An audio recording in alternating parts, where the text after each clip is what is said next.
Hello students, I am Aarti और मैं आप सबका वेलकम करती हूँ to Aarti education world. Dear students, इस वीडियो में हम आपकी 7th क्लास की साइंस की वर्कशीट नंबर 12 पढ़ेंगे, जिसकी डेट है 11 नवंबर 2020। बच्चों, ये जो आपकी साइंस की वर्कशीट नंबर 12 आई है, इसका टॉपिक है मृतजीवी। ठीक है, मृतजीवी टॉपिक। और मृतजीवी क्या होते हैं? पिछली वर्कशीट में आपने परजीवी, परपोषी, ये सारे टर्म पढ़े थे। इस वर्कशीट में आप पढ़ेंगे मृतजीवी। देखो, पढ़िए। हमने कई बार वर्षा के दिनों में वृक्षों की सड़ी गली, टूटी टहनियों अथवा तने व छाल के छाते के समान संरचनाओं के गुच्छे देखे होंगे। आपने देखे होंगे, जब बारिश होती है तो वृक्ष की जो पेड़ होते हैं उनकी सड़ी गली, जो टूटी टहनी होती हैं, उनके तने की छाल होते हैं ना, उनके ऊपर कुछ गुच्छे जम जाते हैं। ये सब अपने जीवन यापन हेतु पोषक तत्व वृक्षों की सड़ी गली, टूटी टहनियों से प्राप्त करते हैं।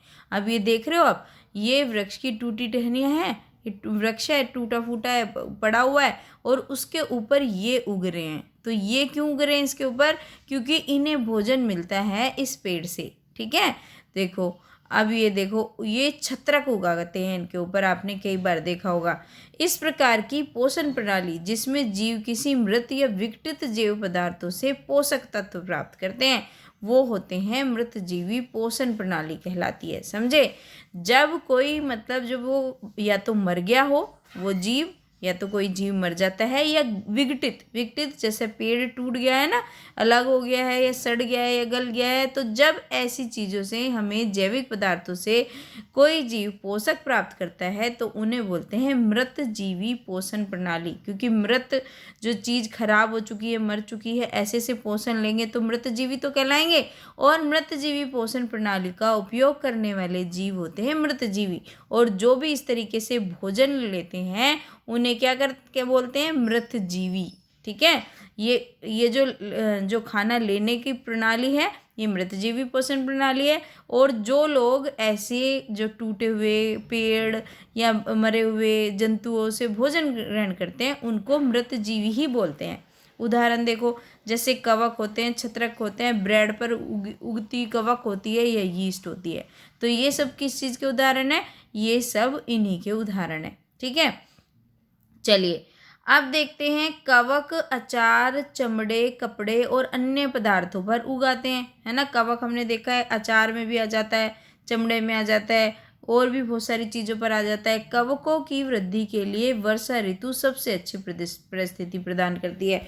मतलब जब भी आप देखते हो ना बारिश होती है, तो बारिश में क्या होता है, जरा सी नमी आई और फफूंदी लग जाती है ना, तो वो है। सामान्यतः कवक के बीजाणु वायु में उपस्थित होते हैं, है ना। ये वायु में होते हैं, जो इनके बीजाणु होते हैं, जो इनके बीज होते हैं ना, जिनसे बन जाते हैं कवक। ये कहाँ से? ये मॉइस्चर में आ जाते हैं, हवा में। जब वे किसी ऐसे जैव पदार्थ पर उत्पाद पर बैठते हैं तो नम व उष्ण, जो थोड़ा सा मॉइस्चर आ रहा हो, जिसमें थोड़ी सी नमी हो और थोड़ा सा गर्म, तो वो अंकुरित होकर नए कवक को जन्म दे देते हैं। उसमें क्या बन जाता है? नया कवक हो जाता है। कवक हमारे लिए उपयोगी भी हैं, ऐसा नहीं है कि बेकार ही है। उदाहरणतः छत्रक को सब्जी के रूप में खाया जाता है। पता है आपको, जो अब मशरूम बोलते हैं, है ना, तो वो छत्रक होता है ना। उसको ऐसे जो खड़ा होता है उसको क्या है, सब्जी के रूप में खाते हैं इसको, आपने देखा होगा। जबकि यीस्ट का प्रयोग अल्कोहल बनाने में किया जाता है, और जो यीस्ट होता है उसको जो शराब बनाने के लिए किया जाता है। कुछ कवक जैसे कि पेनिसिलियम का उपयोग एंटीबायोटिक पेनिसिलिन नामक औषधि बनाने में किया जाता है। एक कवक होता है पेनिसिलियम, उसका एंटीबायोटिक अगर हमें दवाई बनानी होती है तो इस चीज़ का उपयोग करा जाता है। कुछ कवक पादपों, जंतुओं और मनुष्य में रोग उत्पन्न करते हैं। मनुष्य में दाद नामक त्वचा रोग कवक की वजह से होता है।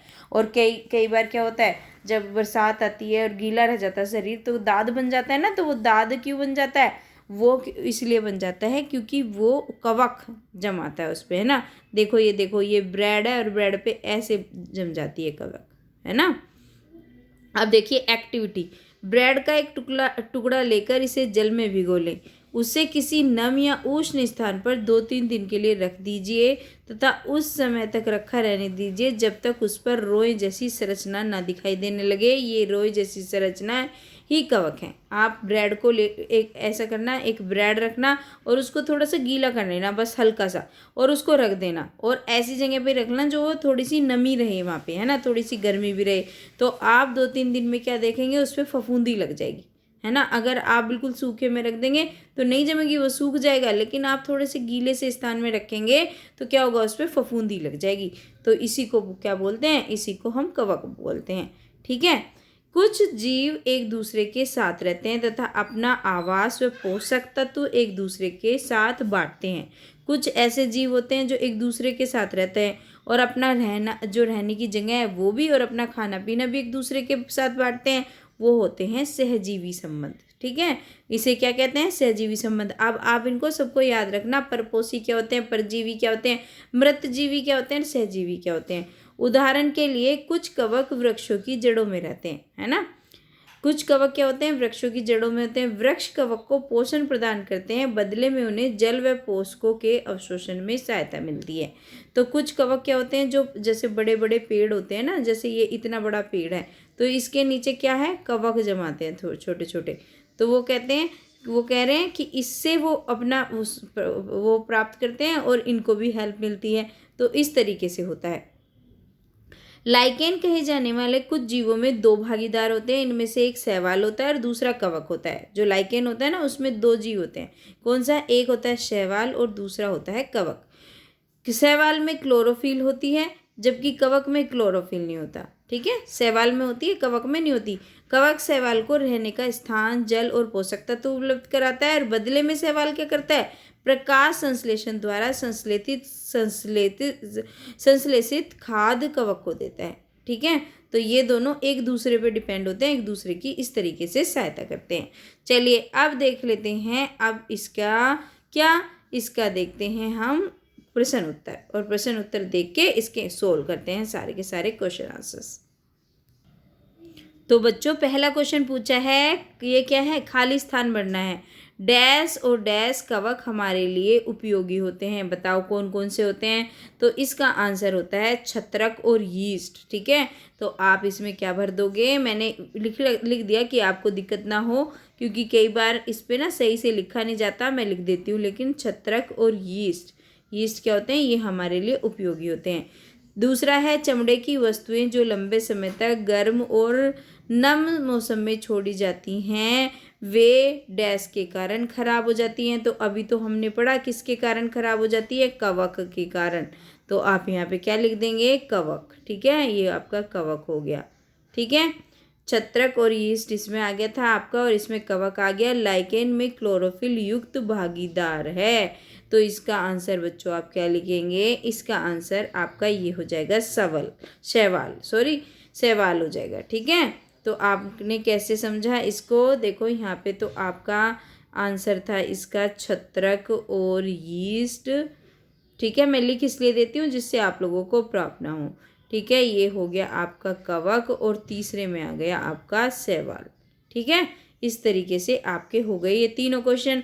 अब देखते हैं चौथा क्वेश्चन क्या पूछा है, उसका और आंसर क्या है।